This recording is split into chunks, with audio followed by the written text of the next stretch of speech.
time, we are going to speak about how to infuse culturally relevant curriculum into your child's education. And I am back with Miss Queenie. Miss Queenie, if you could recommend yourself, if you could introduce yourself one more time. Yes, I will recommend myself. Hey everyone, I'm Miss Queenie. I've been teaching for 20 years. Oh my gosh, 20 years this year, working with children. I'm the founder of the School for Brilliant Thinkers, where we teach you to think and perform better as a parent, as a business leader, and student. And I'm excited to be back tonight. Yeah, awesome. Thank you. And let me introduce myself. I don't think I did a good job of that last time, but my name is Maisha Williamson. I am the founder of STEM Girl Academy and also the founder of the Best College Prep. I've been a math and college prep tutor for the past 15 years, and I've worked in education in various capacities. So really looking forward to this conversation tonight. The reason why I started STEM Girl Academy is because I believe that children learn better when they see teachers that look like them. And studies also show that students will be able to perform better when they are taught by teachers they relate to. And I just want to read something from a Johns Hopkins study, all right? So it says that since 2014, ethnic and racial minorities make up more than half of the student population in the U.S. public schools. Yet about 80% of teachers are white and 77% of them are female. People of color make up about 20% of teachers. A mere 2% of them are Black men. So racial minorities make up more than the half of the student population, even though we're minorities. Racial minorities aren't minorities in the U.S. population anymore. Most educational experts agree that all students benefit from a regular exposure to Black teachers. So this is not just Black students, but all students. And when present, when present in schools, they are often perceived as the most approachable and voted the most popular among students from all backgrounds. Still, the exceptionally low numbers of Black men in American classrooms is not about winning popularity contests.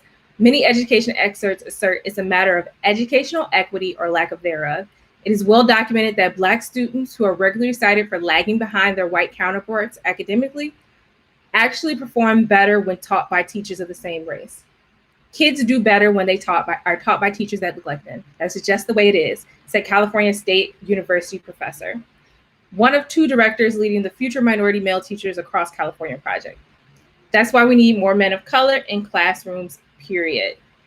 Johns Hopkins University found that having just one Black teacher in an elementary school significantly increased low-income Black students' likelihood of graduating from high school and considering college, and for very low-income Black boy, the risk of dropping out was reduced by 39%. And I'm going to put this study in the chat so we can all reference it, but this is just part of what this conversation is going to center around tonight. I just want to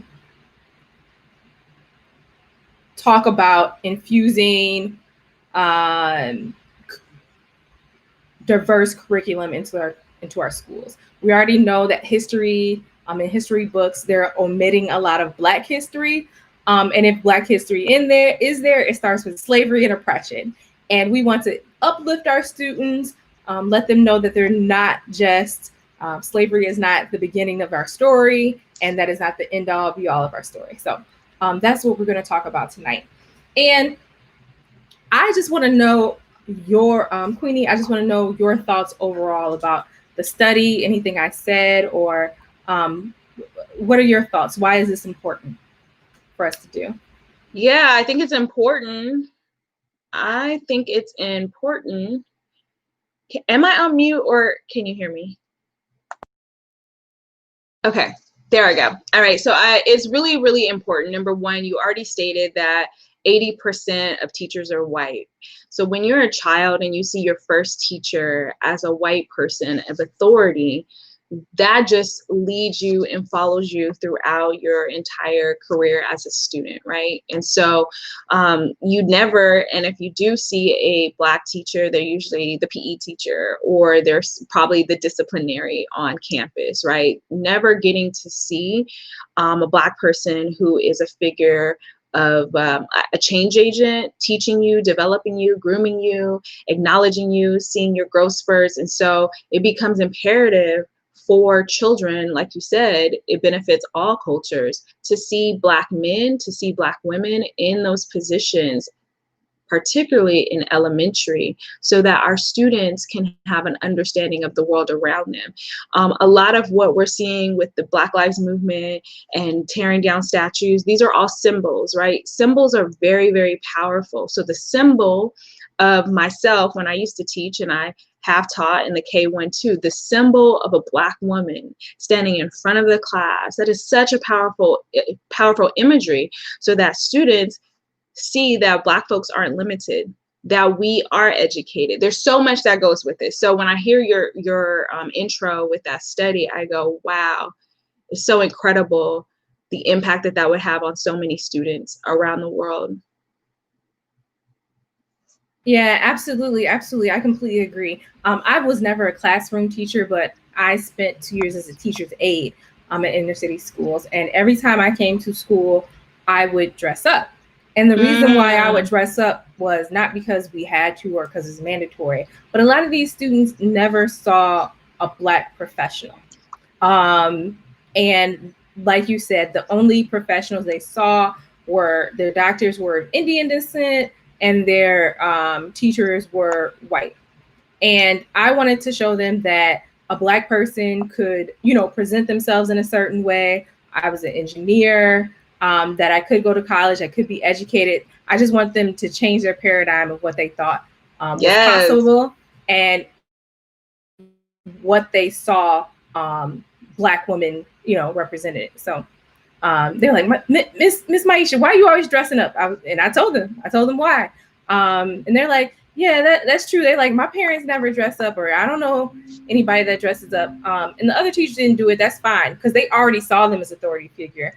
Me being a Black woman, they didn't mentally connect that yet. So I wanted them to connect that, to see me as a professional, basically. Absolutely. Absolutely. Yeah. So now let's speak more about like what is taught in schools and traditional schools with history. Is it good? Is it bad? And what should our students be learning? You are opening a Pandora's box with this question.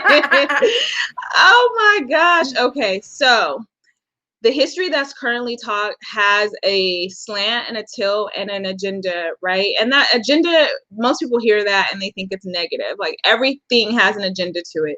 But the agenda most times leaves out other people outside of the European perspective and what happened. And so I always like to start with the younger kids, because one of the things about younger children is that they're already interested in diversity. They're already interested in social justice. Like if you ever hear younger children talk, it's all about that's not fair, right? And so we rob children of learning about the injustices of the world by not teaching it to them at a younger age. We typically start teaching these ideas once children are in the 8th grade, 9th grade.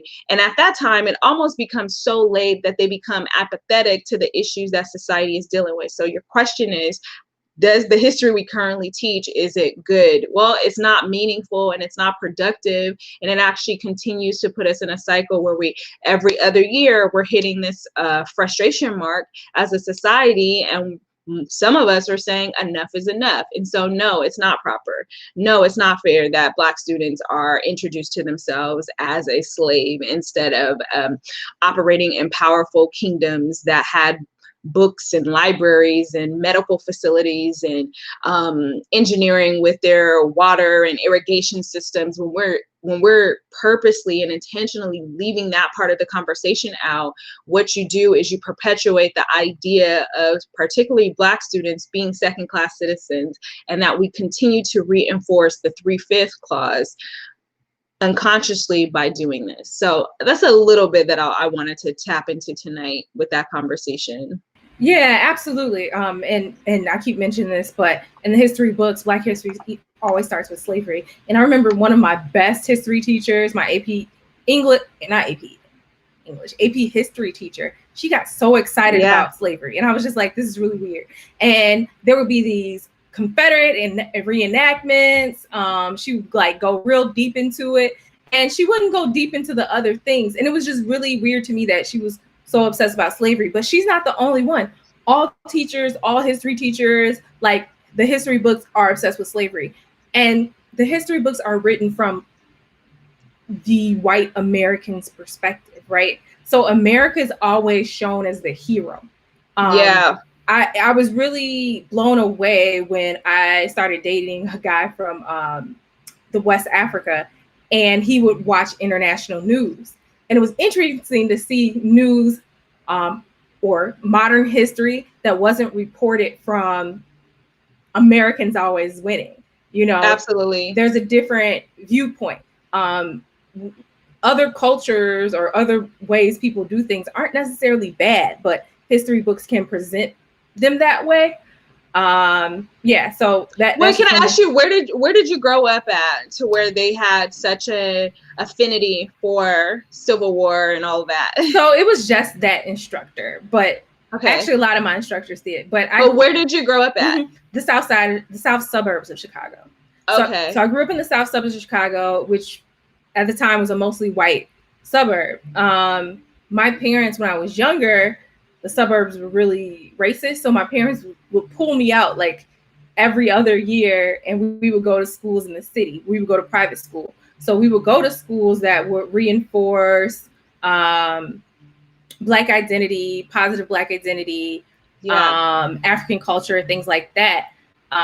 So since we would get this, I didn't understand what they were doing when I was younger, but as I got older, I understood like why it was so important for them to put us in those schools.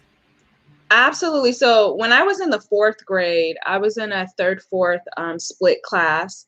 My white teacher, Miss Nelson, and just to give you all some understanding, I always knew I wanted to be a teacher. So I really admired teachers, right? Like the teacher knew everything.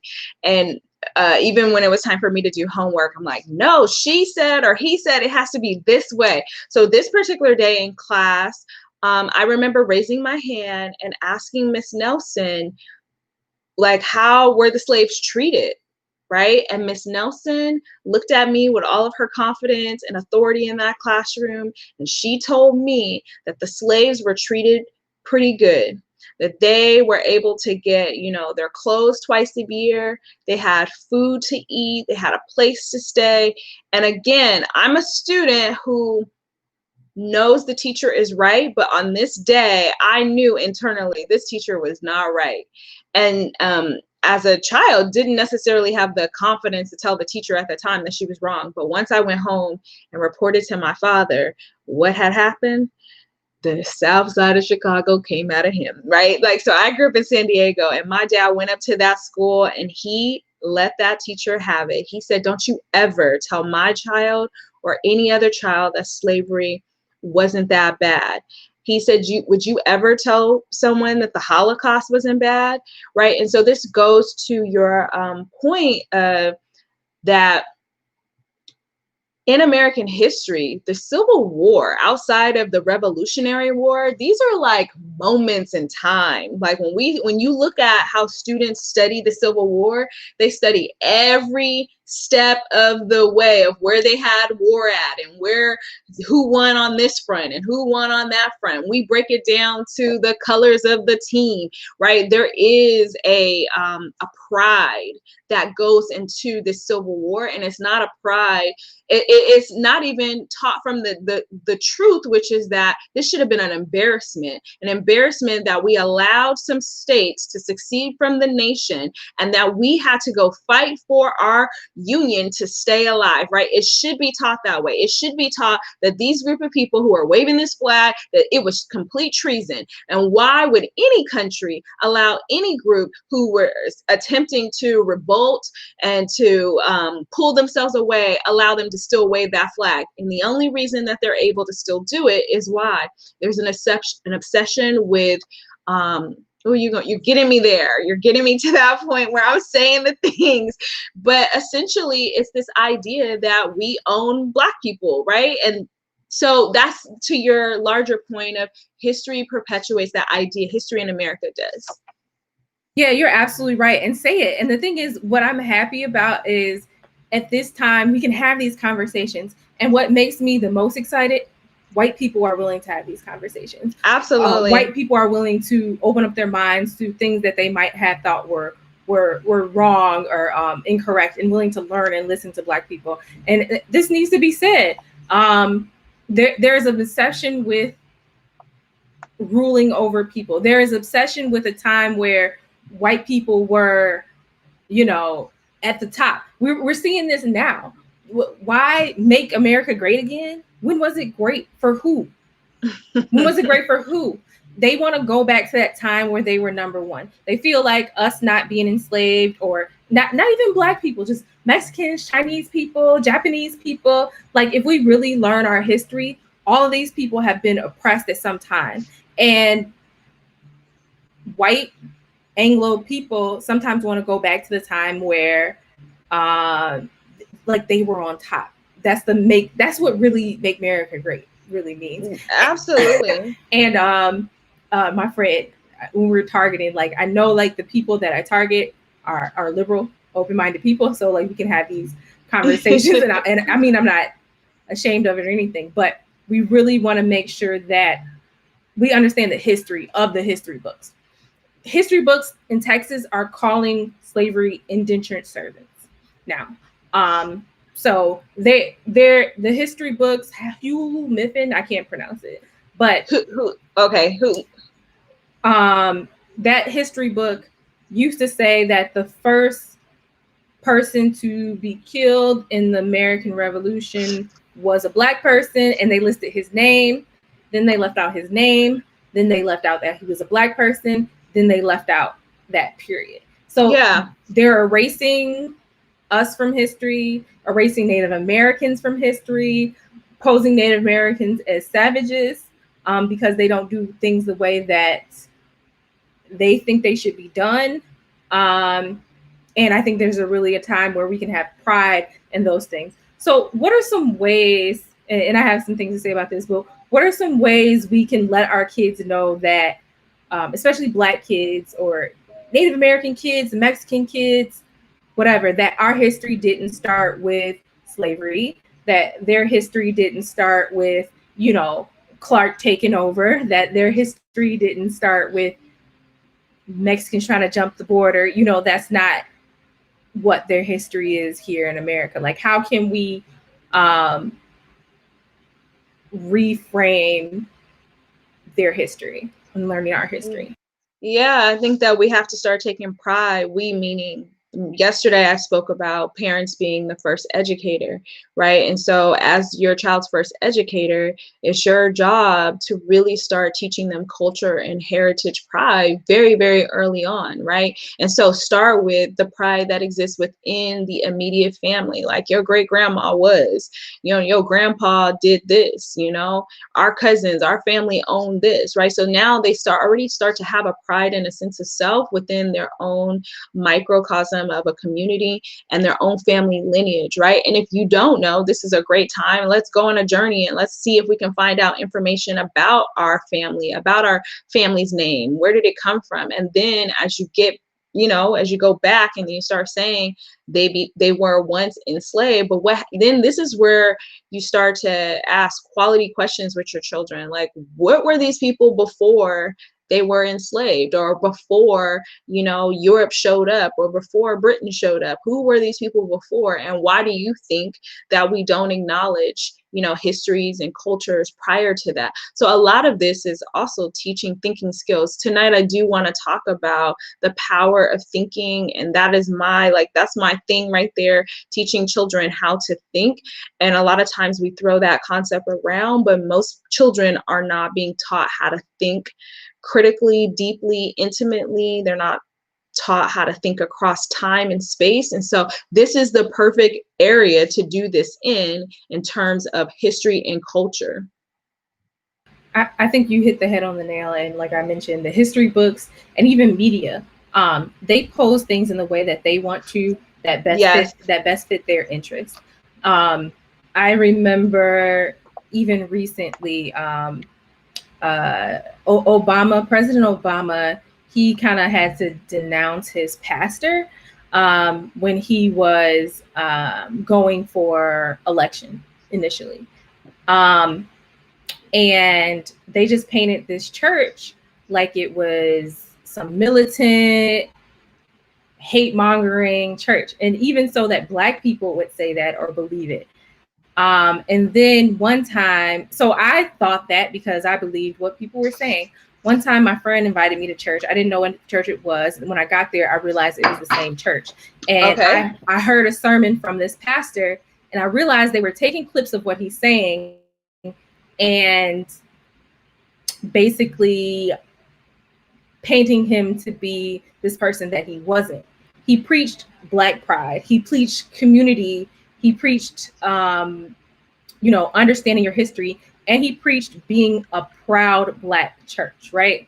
And people were, I don't know, like media would share what they wanted to share to make him look bad. And the same way history books do the same thing. People do the same thing in a lot of areas. The Bible, when we go to church, is a Eurocentric Bible. It's edited by Europeans, and that's what we are presented. All our history books, things like that. And I just say that, like you said, we need to critically think, not just what we're fed, but we need to think about who wrote it and who is stating it, and have these conversations with our kids. Absolutely. A lot of times when I would tutor students, and I would notice once I left the classroom and then I just did tutoring, I would notice that most of the history books would either leave out or give credit to, attribute credit to other cultures. And I would always question my students, like, why do you think that they're not talking about Black people here? It's so much so that my students, I would tell them that I'm going to go call the teacher. Like, please, Miss Queenie, don't tell them. I've actually followed up with the teachers. There's one specific question, like for Native Americans, when you ask students to justify what positive gain did the Native Americans get from being in the missions with, the Spaniards? And it's like, why would you ask children to validate colonization? Essentially, you're looking for children to use their thinking mind to say that answer, and that's not okay. That is a silent, subtle perpetuation of racist thinking, of keeping a group of people in their place. And then the idea that you would even study Native Americans and not realize that Black folks are Native Americans too. You think that we just showed up here once Columbus got here? Like, Black people were on the continent prior. Not all Black folks came here via a vessel, some just migrated over time, over thousands and thousands of years. And so we can see that through the artwork that was left, through the civilizations that were built that almost mirror the civilizations that were found in Africa. And so I think these are all the conversations we just must continue to have with our students. Yeah, I think that a lot of history books are afraid to admit that America was wrong. Like, and if we're speaking about Black pride, Native pride, Mexican pride, things like that, that we hate America. That's not the case. We're here. And if either we were brought here and we decided to stay here, or a lot of people came here. It's just that realizing that America has to admit what its problems are. And when we admit what the problems are, that's where we can improve.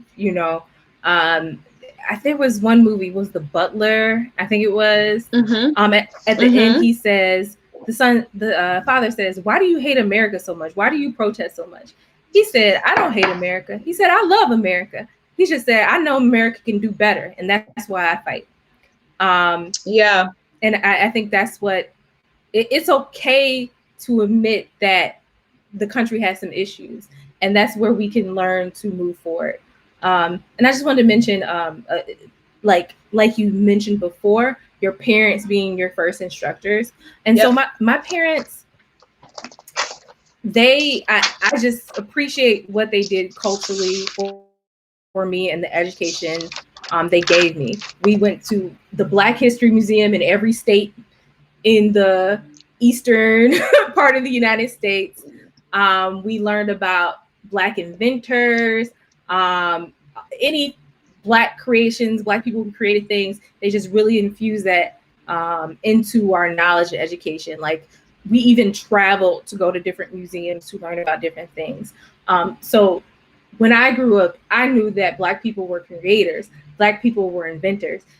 Some people might not know that a Black person, a Black man, laid out the plans for Washington, D.C. He was an architect and a free man. A Black person, Otis, when you walk into the elevator, invented and designed the elevator. So these are the things that Black people contribute to. So when I ended up going to the University of Michigan, which is a mostly white school, I went as an engineer, and people would always say to me, like, "Oh, you're a Black woman engineer? That's amazing. You're a Black woman engineer? That's crazy." And that wasn't crazy to me. That was normal, because Black people invent stuff. Like, I was wondering why everybody else thought it was weird. They introduced me to Mae Jemison. I met Mae Jemison, first astronaut. I love that. Yeah, I love that. So we have to normalize Black excellence. The reason why I started STEM Girl Social Networks again, I didn't want to hear anymore that, "Oh, you're a woman engineer? Like, that's weird." No, I want it to be normal, and I want it to be accepted. Like, we do think we are the original creators. We are the original inventors. We're the original designers. We're the original aerospace engineers. And really understand and teach that to our kids. It's critical because of this very nature. My students and I, we co-created Black School, and Black School is a dialogue program where we teach children to develop their identity, culture, and voice through the learning of history, of Black history. And one of the things that we are developing in our program is teaching our Black students to ask themselves, are we operating out of Eurocentric thinking? A lot of times with programs like this, we still employ the very same systems and structures and strategies that we actually have a problem with, right, in real life and society. So we bait them with trying to create stars, in the group, right? That idea that there can only be one successful student in a group becomes detrimental to all the other 30 students who are not the one star, right? But where do we get that idea from? That's how we were taught in classrooms to acknowledge our students and to create this false sense of scarcity among who could be great. And so one of the things that we're developing is just making sure that we're operating from a collective concept instead of like this individualistic mindset, and we just call each other out and catch it. And my students are so committed to developing the program. I wanted to bring someone on to support us and to make sure that we were just for a summer project, just to get us moving. And they told me, "Miss Queenie, you can't bring on anybody without first talking to us." And so they were just not happy with me.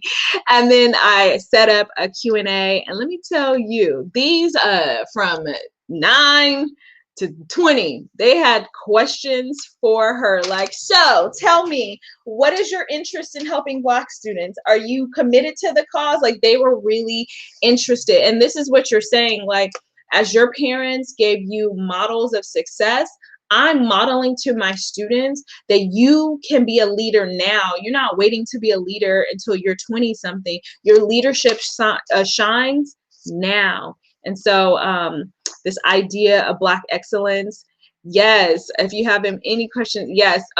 This idea of Black excellence is critical into the development and the Black psyche of a child. And so that is really, really important. Yeah. What I really appreciate, last summer I went to visit the African American History Museum in DC. And what I really appreciate is it didn't start from a place of oppression. It started from a place of, like I mentioned before, Black innovation, and Black excellence. How And long did it take you to get through it? I went 3 times in there. How long did it take you to get through? I mean, it took me, like, I was pregnant, so it took me like, Oh, okay.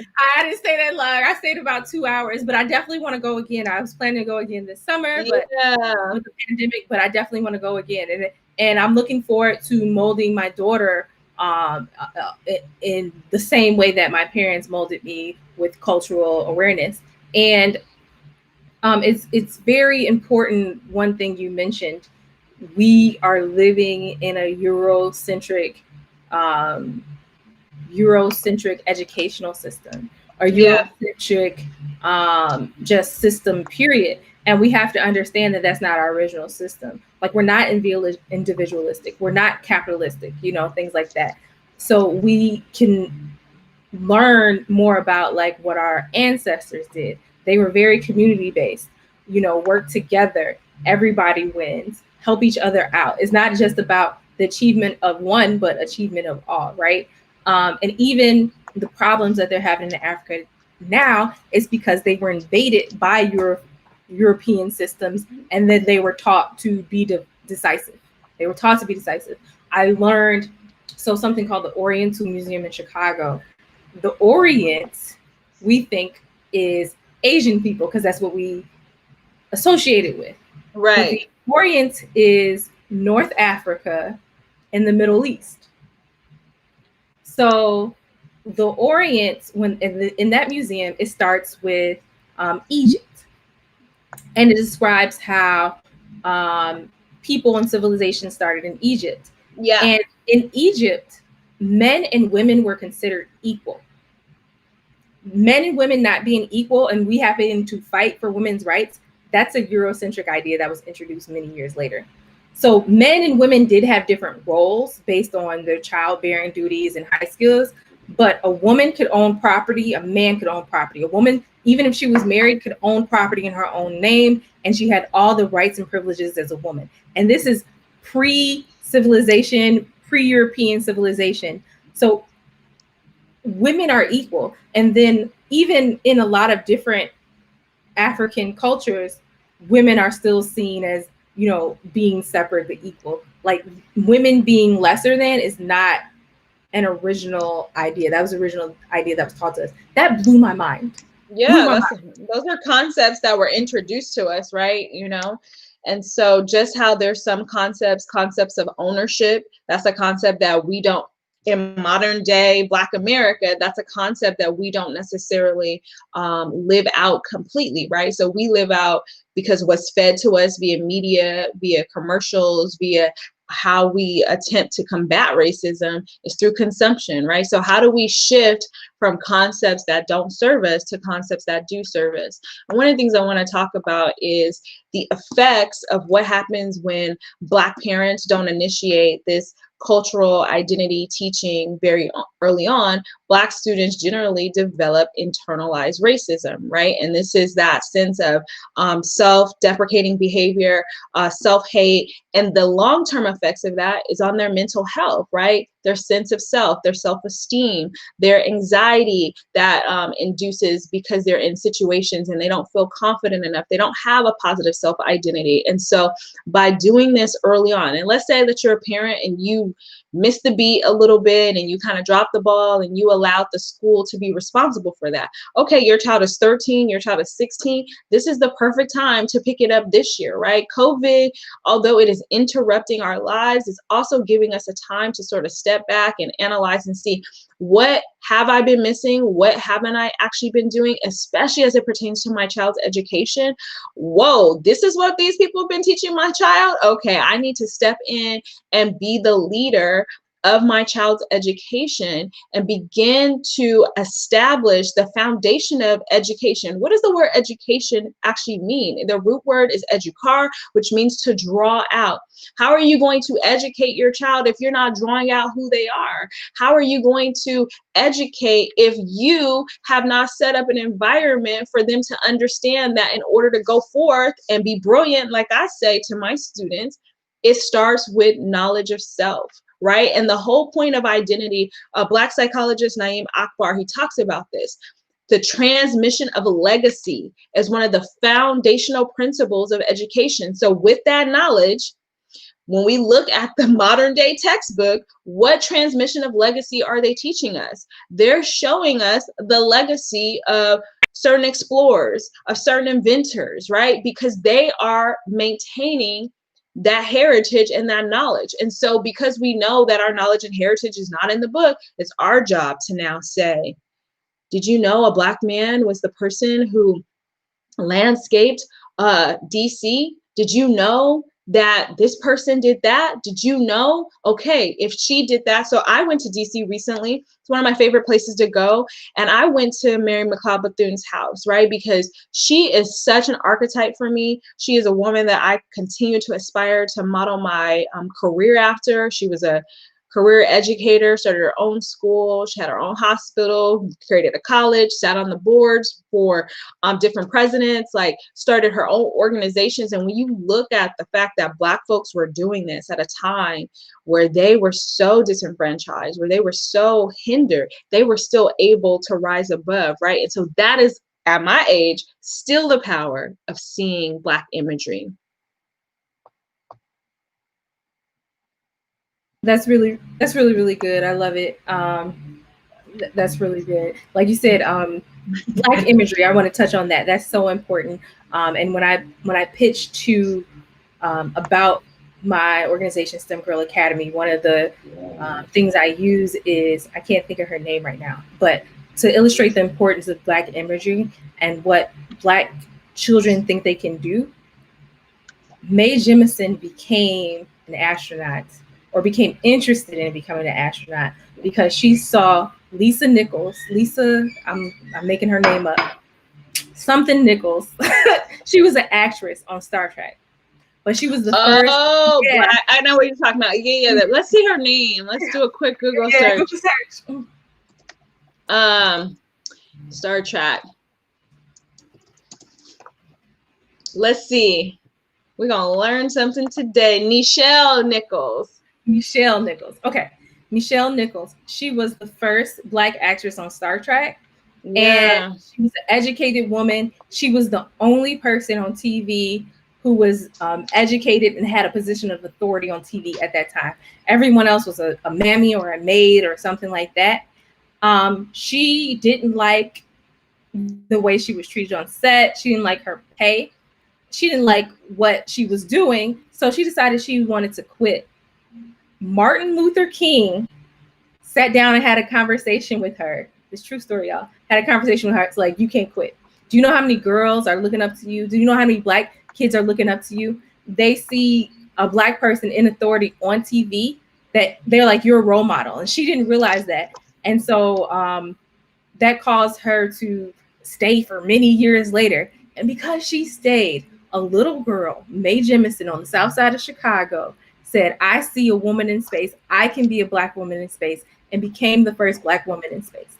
Yes, I love this story. Powerful. So Black imagery is so important. It's so important that we get it out there and we present it to our kids. You know, we underestimate the power of imagery. I work with Black boys, usually from inner city neighborhoods. I teach them coding, and at first they're like, that's a white boy thing. I don't want to learn coding. That's a white boy thing. So the first thing I had to do, I had to bring Black developers in their 20s who are making money like drug dealers, right? Using technology. Because this is your population that you're working with. That's how they understand. Right. Like you don't have to sell drugs. You don't have to be an athlete to make athlete money. You know, there are other ways. There's nothing wrong with being an athlete, but there are real, kids are making real decisions. Do I sell drugs? Do this? Like you can make that money in a legal way and still be able to, you know, be out and be with your family and through other options. There are people in their 20s making $250,000 a year plus $40,000 bonuses. You know, you live in California, you know, like these are, and to know that there are other options and to see people that look like them doing it is, you know, very important. I want to just notate that, just to highlight and put a highlighter on this idea of developing a strong ethnic identity through history and culture and Black imagery, it serves as a protective force against internalized oppression. Right? That is the first level. A lot of times we think, oh, if we just tell children they're going to be treated differently, that as you as a Black person, almost in giving it in that way, it almost tells a child that you're going to have to endure this and that's just what it is, as opposed to using the first level of protecting, which is your heritage and a strong ethnic identity. And then there was something else that you mentioned. Oh, you mentioned how you brought in the Black developers. The reason that's important, because tonight's conversation is all about culturally relevant curriculum, right? And a lot of times when we think of culture, we only think about heritage. But what about the culture of how the students move and operate in their environment? And so the fact that you were able to connect the amount of money that developers make with how drug dealers make, well, that's their culture. Like they understand that, not when I mean the culture, the environment that they live in, that's some of the information that they have. And so how do you use that to leverage and activate the assets that a child embodies, right? And so that's what we mean by culturally relevant curriculum. It responds to who a child is, how a child thinks, how they see the world. And then you as the educator, whether it's you as the homeschool teacher, or if you're bringing other teachers, you can tell them this. Your job is to leverage how my child currently sees the world, and then now to expand it through their prior knowledge, and then use that as a leverage to take them to the next level of their understanding so that they can begin to transform the world. I love it. I love it. And I never thought about it that way, that being a part of the culture education, but it's true. Culture is more than just race and identity. It's about the environment that they're in and things like that. And my little cousin helps me out taking care of my baby, and she wants to be a hairstylist. And so I tell her, you know, you have to give something that makes sense for her. When you go to school, or if you want to go to college for business, because it's not just about knowing how to do the hair. Yeah, you're going to go to cosmetology school, but I want you to be able to be profitable. I want you to be able to know how to run a business. I want you to know how to, you know, hire people, to delegate. And I told her, I was like, with a lot of hairstylists, they know how to make money, they know how to do hair, but I see a lot of them not being financially profitable or not reaching their full potential because they don't have that business aspect of it. And she's like, okay, you know, that makes sense. Like what connects to them. Another thing, I try to prevent kids from, I'm a college prep tutor, I try to get them to not go into debt. And the kids are like, oh, I want to go to this school, I want to do that, I don't care how much debt I'm in, it doesn't matter, I'm gonna take out the loans. And I'm like, oh my goodness, like no, y'all. But I told them, I was like, a lot of my friends are putting off getting married, buying houses, and having children because they are buried in school debt. And they got it. They're like, oh. So sometimes you got to think about like what's important to children, you know, what's important. Absolutely. And speak to them in that language. Absolutely. I'm actually really glad that you spoke about like financial literacy, because that's also a part of the culture, right? And so we oftentimes, as we noted, we relegate cultural relevant curriculum or pedagogy just to heritage and identity, but children know about the money problems that their family has, right? And so that is, or the abundance of money that their parents have, or they see the disproportionate where some families have this or some families have that. How can we leverage that understanding? Remember, culturally responsive curriculum is all about leveraging the assets and the understanding of your students or your children so that you can educate them further so that they can be excellent in what they pursue. And so this idea of finances is so incredibly important that we start teaching young Black children about financial astuteness, financial responsibility. We teach them what debt is. We teach them about credit.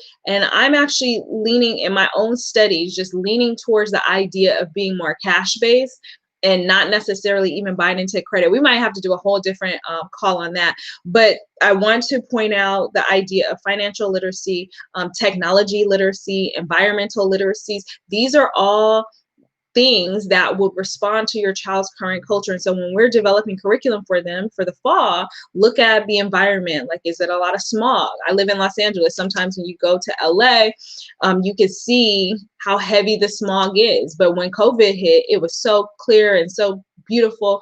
What's going on there? What did we take out that the air could finally breathe a little bit? The sea was beautiful and sparkling. These are the types of things that we can bring to children and then start to have them grapple with these ideas. I'm going to stop there before I finish out. Okay, that was awesome. Awesome. If there are any questions, we're coming up on time. I think this was a great conversation, and I hope that you learned a lot. Some takeaways that I would say is that I've learned too. Culture is not just about race and identity. That is it. But make sure that you connect with your students in the environment that you all live in and the environment that's around them. I would say number 2, promoting Black excellence or Mexican excellence or Native excellence is the first way to get rid of internalized racism, to thinking that you're less than or inferior, right? I noticed that a lot of, I would say a lot of international students that come to the United States don't have the same mentality that minorities that grew up in America. Like, they are confident when they speak with white people because they don't see themselves as inferior. And even though we might not say it, like, it happens in our interactions. Like, we automatically think that we can't do something. Oh, that's a white person thing. Like, that's not my area. So giving them a Black excellence identity early on will help mitigate that. But those are some things that I learned. And yeah, any questions? I don't see any questions, but I think go ahead. I do want to, I would feel insufficient if we left off without saying that we do want to build a culture of thinking. And I wrote down some notes just to make sure I get everything. Yeah. One of the things we want to teach children is that experts teach and think in patterns and chunks and relationships and connections. And so as you're administering education and having a space for children to learn, I want you to ask yourself, in what ways am I getting my child to think in patterns, chunks, relationships, and connections? In what ways am I using novelty and fresh, original ideas to engage them? We want to move from just convergent thinking, which is very linear, which leads to a right answer, to divergent thinking, which is generating multiple perspectives and multiple possibilities of answers.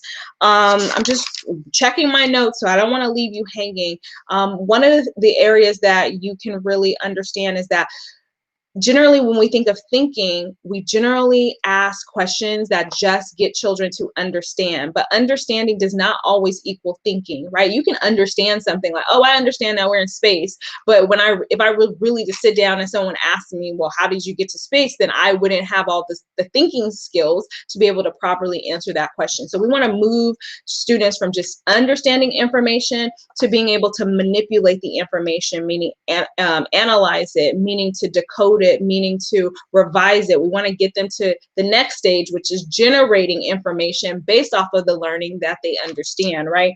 This is where they can begin to brainstorm new ideas. So I have a question based on that. Yes. So can you give me an example? How would a parent do that maybe in English, like for an English essay or, well, let's start with English. I was going to ask math as well. I teach college prep, and that's very, like you said, like a very standard, and there's a structure that fits in. Yes. And why I feel like sometimes that does a disservice, because I'm teaching them to write to the test. I'm not teaching them how to be excellent communicators necessarily or writers, but like how would I do that? How would I teach them to think divergently in a subject like English? Yeah, that's such a great question. Well, the first part is to acknowledge that in math, we talk about algorithms, right? And so generally we know one algorithm to get the answer, but a true mathematician understands that there's multiple ways to arrive at the answer, right? And so part of that is teaching children that this one strategy that I'm teaching you is the way that you do it for the academy, right? So once they understand that, now when we're talking about reading, writing, and thinking outside of the academy, like with Black Lives Matter, I've been able to do training with over 1,200 white folks in the last 60 days about what is racism, how does it work, right? And generally, most people want to stay on just the understanding of it. When I start shifting them to manipulating the information, you can start saying, okay, how is it that a group of people who live in Detroit, how is it that they don't have water? Not why don't they just have water? Not that they just don't have water. How is it that they don't have water? Who are the responsible parties for that? What were the interests involved in stopping them from getting clean, healthy, fresh water? Now we have a robust conversation, and now kids are moving into thinking, oh, what policies were in place? Oh, who got paid off of that?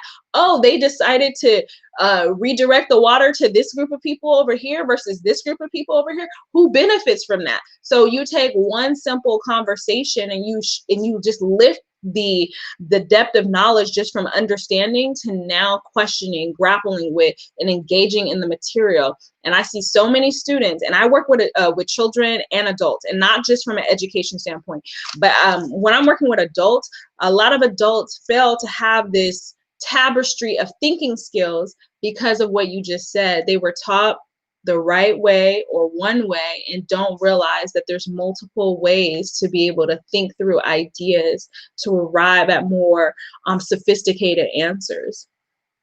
I love it. I love it. That's really good.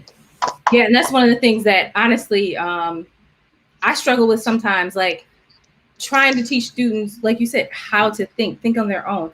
I I don't want you to come to me like for every little thing. So what do I do next? Like, what do I search for here? Whatever. I want you to be able to build your own learning plan. I want you to be able to find your own resources. I want you to be able to find your own assignments and explore your own. So definitely that's something that I'm always like working with my students, teaching them how to. Let's say this really fast because this is important for parents, because parents do this a lot. It's like, I want you to find it on your own. But if you never model for your child how to do something as simple as clean the room, well, what does clean look like? Let's model. This goes here. You pull this sheet back. This is how I want it folded. And you can't just model it one time. You have to model it until you do it with them. You watch them do it. You leave and see how they did it, right? Like, so it becomes a process. This is not something where you can just put off to somebody else and think they're going to get it. So we have to model for children. What does looking for resources look like? Where can they get resources? How can they double check to make sure that the sites that they're using are valid? How can we make sure that we check who the authors are? Do they have a perspective? Do they have an agenda? Do they have a bias that they bring? So a lot of pre-teaching comes into play before we even introduce content. And a lot of times, even teachers who are qualified, they forget to do that part. So I want to leave, and this will be my final thing, is when you are building your homeschool curriculum, the curriculum comes from the root word, it's a journey or a path. So ask yourself, what is the journey or path that I'm putting my child on for this school year? And then once you identify the journey and the path, those are the lessons that you're going to teach. So Maisha's parents, they were deciding, you know what, the journey and the path is we're going to teach her some really powerful Black history lessons. We're going to give her stories. We're going to give her Black imagery. We're going to even get in the car and drive to another state. We're going to take our Saturday, our Thursday night, and we're going to go to these museums, right? So now you have to take out the time, the lessons, and have the conversations. The next part is pedagogy. The pedagogy equals your theory. What are your theory and what are your strategies to be able to implement the curriculum? Remember, the curriculum is the path. And then when we talk about culture, that's the beliefs, the background, the knowledge, the experiences that your child has or brings. And then your job is to develop their culture, continue to enrich it by these lessons through the curriculum. And then the last thing I want to say is to just enjoy the process, right? Don't think you have to know everything. Be prepared for the highs and lows. When you're dealing with a child, you're dealing with a human who today will be pleasant and tomorrow they might not be. So I just want to leave you all with that. Go forth and be brilliant. That is awesome. That is awesome. I think honestly, we can create a master class off of this. But this was a really good, passionate conversation. I learned a lot. I hope that you all learned a lot. And thank you again for sharing your brilliancy with us. It's a really, really important conversation to have, and I'm sure the parents learned a lot. Absolutely. Thank you for having me. You guys can find me at missqueenie.educates on Instagram. You can always email me at hellomissqueenie@gmail.com. And for those of you who really want to support your child, let's see if we can get this. Let's make a brilliancy plan for your child. So email me so we can get a brilliancy plan going for them. And this plan identifies the 6 areas that you need to be working on to develop your child's brilliancy.